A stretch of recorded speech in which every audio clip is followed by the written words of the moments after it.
Welcome to Mindset Capital TV, where mindset meets money. This channel is built for thinkers, builders, and future leaders who understand that wealth starts in the mind. If you're ready to level up your thinking, your habits, and your income, you're in the right place. Let's get into it.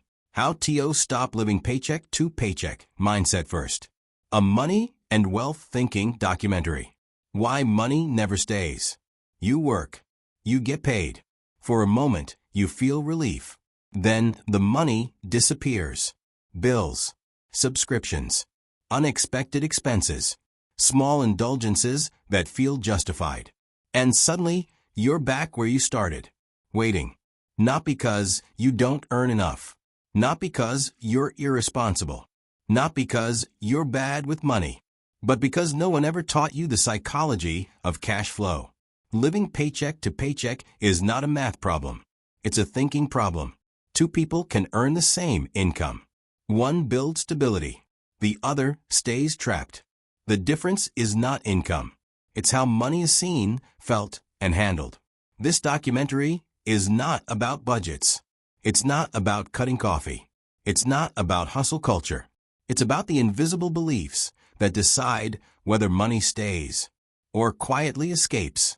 Because once you change how you think about money, the behavior follows. And that's when the cycle breaks. Why paycheck to paycheck is a psychological trap. Most people believe living paycheck to paycheck is about numbers. It isn't. It's about timing and emotion. Money comes in waves. Bills arrive on schedules. And your brain reacts emotionally to both. When money arrives, your nervous system relaxes. When money runs low, it panics. That panic changes behavior. You don't think long-term. You think immediate relief. You ask, what do I need right now? What will reduce stress today? What do I deserve after working so hard? These questions feel logical. They're not. They are survival responses. Living paycheck to paycheck trains your brain to operate in short time horizons.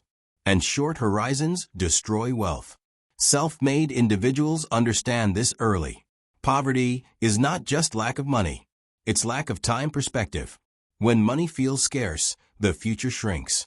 And when the future shrinks, planning feels pointless. That's the trap. Why more money doesn't fix the problem. Here's a truth that shocks people. Most people who escape paycheck to paycheck don't do it with a raise. And many people who get raises stay trapped. Because income doesn't change behavior. Beliefs do.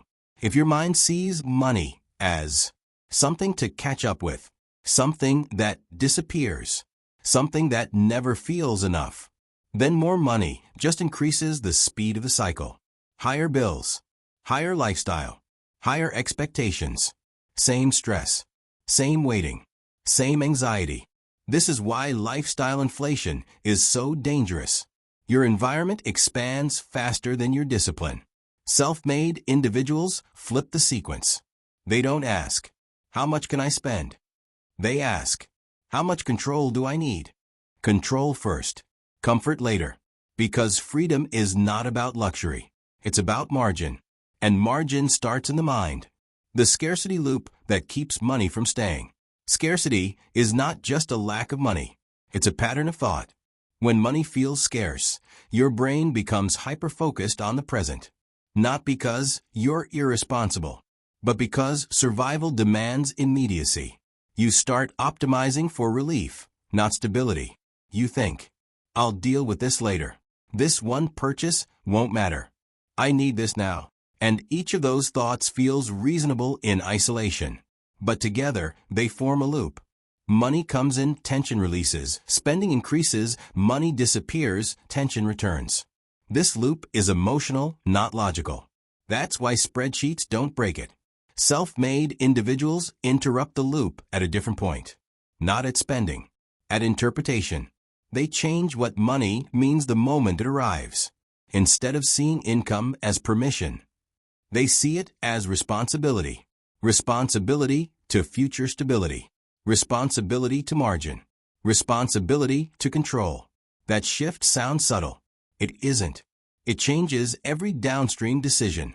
Why relief spending feels right and ruins progress. Narrator. Most spending decisions aren't about desire. They're about relief.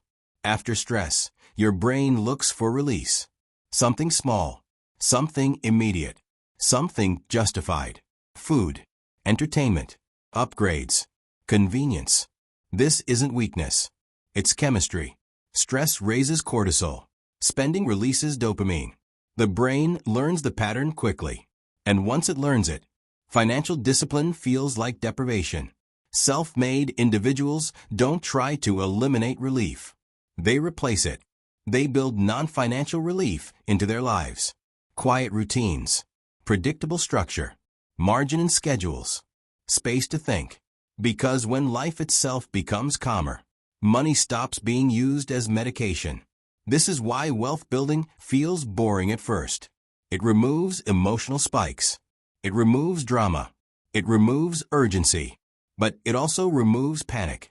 And panic is what keeps people paycheck to paycheck. The 3 money beliefs that lock people into paycheck to paycheck living. Paycheck to paycheck living is reinforced by 3 beliefs. They don't sound dangerous. They sound normal. That's why they work. Belief number 1. I don't make enough yet. This belief delays responsibility. It tells you, once I earn more, then I'll get serious. But the mind that can't manage margin at a lower income won't magically manage it at a higher one. This belief keeps people waiting.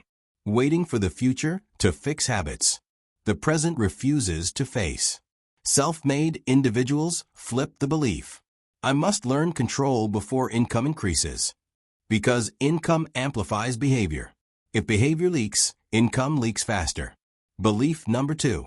I deserve this. This belief turns emotion into justification. After stress, sacrifice, or hard work, the brain seeks balance. Spending feels earned. But deserve is not a financial strategy. It's an emotional release valve. Self-made individuals don't deny reward. They delay it. They separate emotional needs from financial decisions. Because short-term relief trades long-term freedom. Belief number 3. I'll catch up next time. This belief creates permanent postponement. Next paycheck. Next month. Next raise.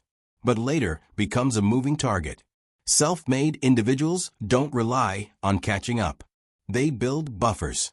Because buffers remove urgency. And urgency destroys decision quality. Why buffer thinking changes everything. The moment someone stops living paycheck to paycheck, it usually happens quietly. Not with a raise. Not with a windfall. Not with a dramatic breakthrough. It happens when they build a buffer. A buffer is not savings. It's not wealth. It's breathing room. A buffer changes psychology immediately. When you have a buffer, bills stop feeling threatening. Decisions slow down. Emotional spending decreases. Planning becomes possible.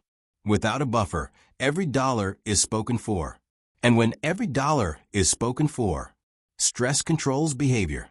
Self-made individuals prioritize buffers before lifestyle, before upgrades, before pleasure, before appearances. Because buffers don't just protect money. They protect decision quality.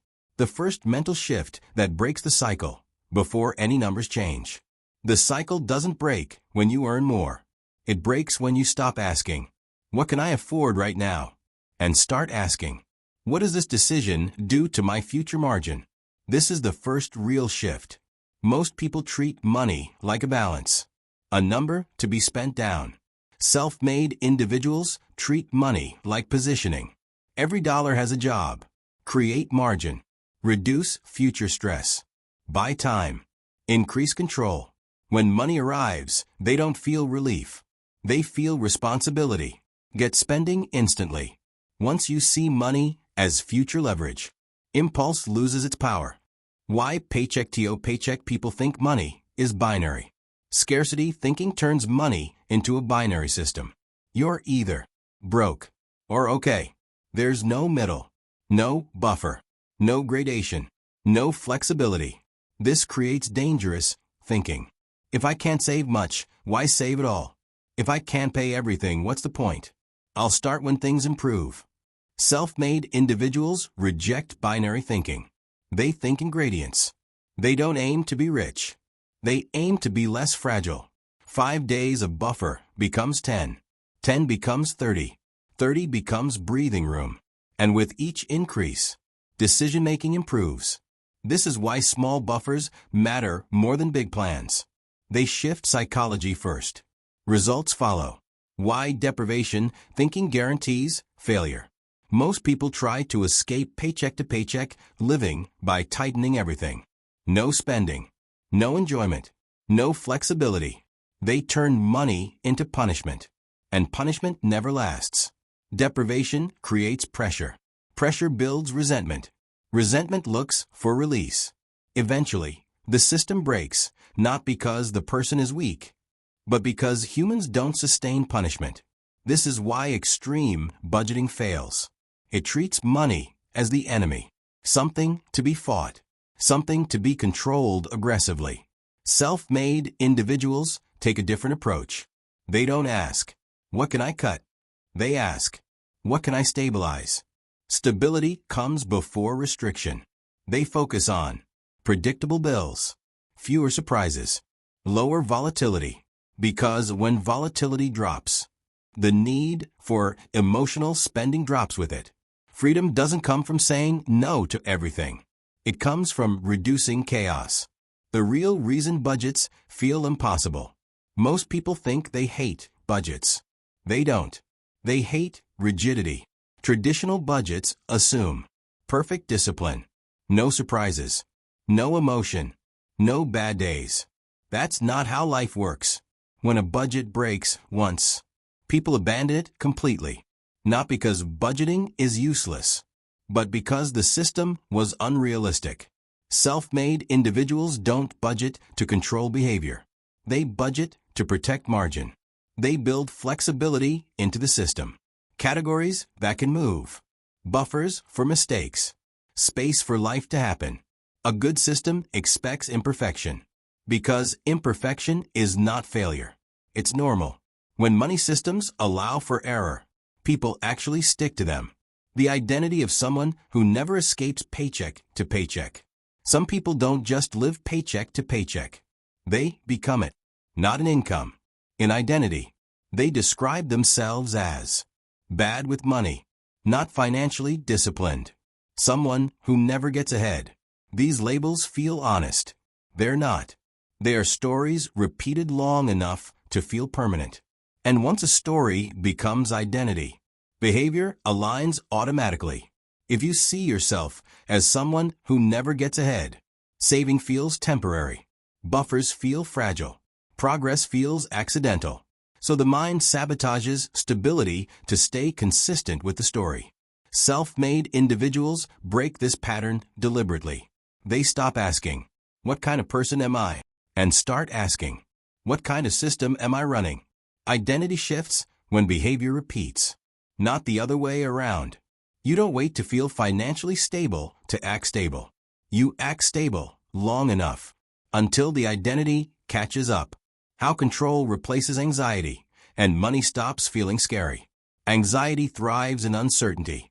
Paycheck to paycheck living keeps uncertainty high. You don't know what's coming next, if you'll be okay, how much room you actually have. That uncertainty fuels fear. Self-made individuals don't eliminate fear with income. They eliminate it with clarity. Clarity about what's fixed, what's flexible, what's protected, what's optional. Once clarity increases, anxiety drops. And when anxiety drops, money stops being emotional. Decisions slow down. Impulses weaken. Planning feels possible.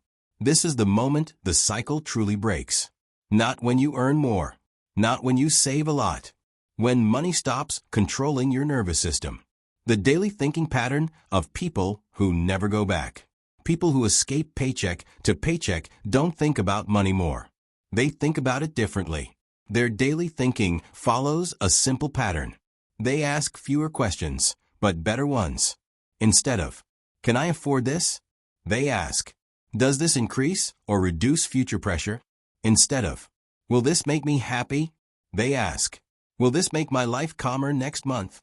Instead of, what do I want right now? They ask, what version of myself does this support? These questions slow decisions down, and slower decisions are almost always better decisions. This is why financial stability feels boring from the outside. There's no drama, no spikes, no emotional highs and lows. Just quiet, repeatable control. That's not lack of ambition. That's mastery. Why financial stability feels uncomfortable at first. There's something no one tells you about stability. It feels strange at first. When you've lived with pressure for years, calm feels unfamiliar. You're used to urgency, deadlines, scrambling, last-minute fixes. Stability removes that. And when pressure disappears, the brain goes looking for it. This is why people sabotage progress. I should enjoy this more. Maybe I'm being too strict. I could loosen up. But nothing is wrong. You're just leaving survival mode. Self-made individuals expect this phase. They don't mistake calm for boredom. They don't mistake stability for stagnation. They understand. Peace feels uncomfortable to a nervous system trained on chaos. They stay anyway.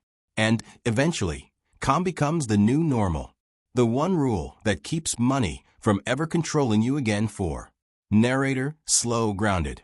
There's one rule that separates people who escape paycheck to paycheck from those who fall back into it again and again. It's not about income. It's not about budgeting. It's not even about saving. It's this. Never let money decide how you feel about yourself. The moment money becomes emotional, it gains power. Power over your confidence. Power over your decisions. Power over your sense of worth. Paycheck to paycheck, living trains people to tie identity to balance. Low balance, anxiety. Payday, relief. Spending, temporary confidence. Bills, shame. That emotional cycle is the trap. Self-made individuals break it by enforcing a strict boundary. Money is a tool, not a verdict. A low balance doesn't mean failure. A high balance doesn't mean success. A missed goal doesn't mean weakness. Money reflects decisions, not identity. This rule changes behavior instantly. Because once money loses emotional authority, impulse weakens, panic fades, decisions slow down. You stop reacting. You start choosing. This is the moment money stops controlling your nervous system. And when money no longer controls how you feel, it can no longer control how you live. If this video shifted your mindset, make sure you like, subscribe, and turn on notifications so you never miss an upload. Remember, your mindset is your greatest asset. Protect it, build it, invest in it. This is Mindset Capital TV. We'll see you in the next one.